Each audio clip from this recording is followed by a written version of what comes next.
আজকের ভিডিওতে আমরা কয়েকটি গুরুত্বপূর্ণ পরীক্ষার যে আপডেট সেগুলো নিয়ে আমরা আলোচনা করব। আমরা ইতিমধ্যে জানতে পেরে গেছি যে পিএসসি কিন্তু বেশ কয়েকটি পরীক্ষার ইন্ডিকেটিভ অ্যাডভার্টাইজমেন্ট দিয়ে দিয়েছে। তার মানে সেই পরীক্ষাগুলো হয়তো ধীরে ধীরে তাদের লং নোটিশ, ডিটেলস নোটিফিকেশান বা তার পরবর্তী সময়ে ফর্ম এন্ট্রি বা এক্সাম শুরু হবে। সেই জায়গা থেকে বেশ কিছু পরীক্ষা, যে পরীক্ষাগুলোই মূলত সাধারণ কোয়ালিফিকেশানের ছাত্রছাত্রী যারা আছে, নর্মাল অ্যাকাডেমিক কোয়ালিফিকেশান, তারা যোগ্য, সে সমস্ত পরীক্ষার জন্য অনেকেই জানতে চাইছে যে তাদের ক্ষেত্রে এই নোটিফিকেশানটা, মানে এই যে 24 সালের নোটিফিকেশান বেরোলো, সেগুলো আসবে কি না। সেটার মধ্যে ইম্পর্টেন্ট হলো কুল এসআই, যেটা দীর্ঘদিন হয়নি আমরা জানি, আইসিডিএস সুপারভাইজার, যার রিক্রুটমেন্ট প্রসেস বর্তমানে চলছে। নেক্সট 3 নম্বর ফুড এসআই, যারও প্রসেস চলছে, জাস্ট পরীক্ষা হয়েছে।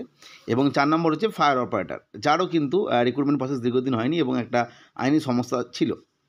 এই জায়গা থেকে দাঁড়িয়ে যে বিষয়টা প্রথমেই আমাদের ভাবা দরকার, সেটা হচ্ছে আমরা যখন দেখলাম যে 31 ডিসেম্বর পিএসসি একদম বছরের শেষ দিনে বেশ কয়েকটি নোটিফিকেশান প্রকাশ করে দিল।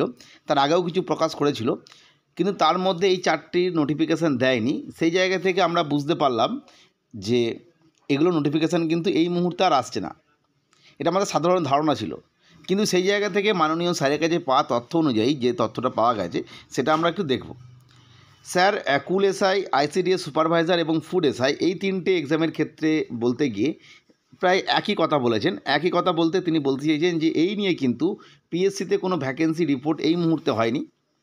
ফলে যদি ভ্যাকেন্সি রিপোর্ট হয়, সেক্ষেত্রে পিএসসি হয়তো ধীরে ধীরে 2025-এর নির্দিষ্ট সময়ে এটাকে দেবে আর কি, নোটিফিকেশান দেবে।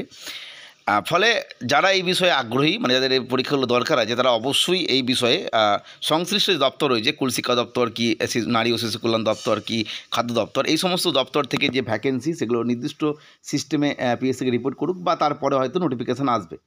কারণ এই পরীক্ষাগুলোর মধ্যে আমরা জানি কুল এসআই একদম সম্পূর্ণ হয়ে গেছে। তার একদম লাস্টকালে দেখবেন যে 7খানা নন জয়েনিং একটা ভ্যাকেন্সি তৈরি হয়েছিল অনেকদিন আগে।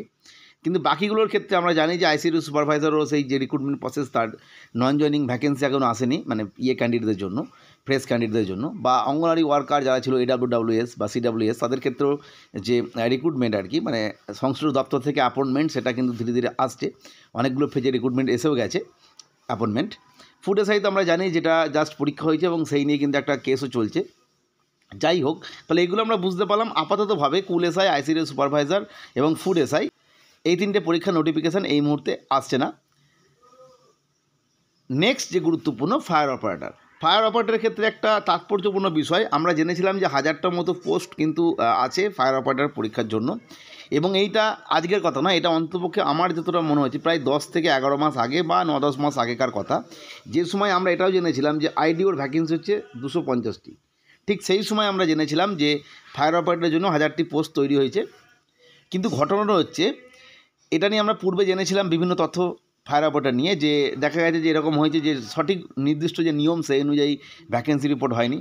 এবং তারও কিছু সময় পরে, অর্থাৎ নভেম্বর মাস নাগাদ, আমরা এটা জেনেছিলাম যারা বিভিন্ন ছাত্রছাত্রী যারা বিভিন্ন সময় ডেপুটেশন দিয়েছিলেন, তাদের বক্তব্য অনুযায়ী যে মাননীয় চেয়ারম্যান স্যার বা সেক্রেটারি সাহেব যিনি জানিয়েছেন যে ফায়ার অপারেটর এক্সাম নিয়ে যেহেতু একটু সমস্যা হয়েছে, ফলে এই নিয়ে ডিটেলসে জেনে নিয়ে তবে এই নোটিফিকেশানটা বার করা হবে। দরকার হলে এর কিছু পরীক্ষার পরিবর্তন আনা হতে পারে।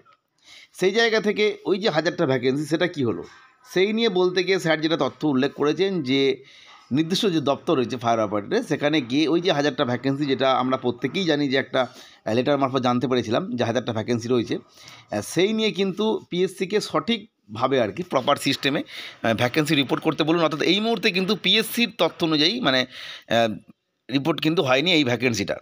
অর্থাৎ ভ্যাকেন্সি রিপোর্ট না হলে পিএসসিও কিন্তু এক্সাম কন্ডাক্ট করতে পারবে না। ফলে আমরা বুঝতেই পারলাম যে কুল এসআই, আইসিডিএস সুপারভাইজার বা ফুড এসআই, এই সমস্ত পরীক্ষাগুলোর নোটিফিকেশান হয়তো না এলেও ফায়ার অপারেটরের ক্ষেত্রে নোটিফিকেশান কিন্তু একটা আসবে। কিন্তু এটা অবশ্যই ভ্যাকেন্সি রিপোর্ট হয়ে যাওয়ার পর, কারণ আমরা জানি যে 1000টার মতো ভ্যাকেন্সি কিন্তু অনেক আগেই শুনেছিলাম আছে সেই জায়গা থেকে। যাই হোক, আজকে এই তথ্যটা শেয়ার করলাম।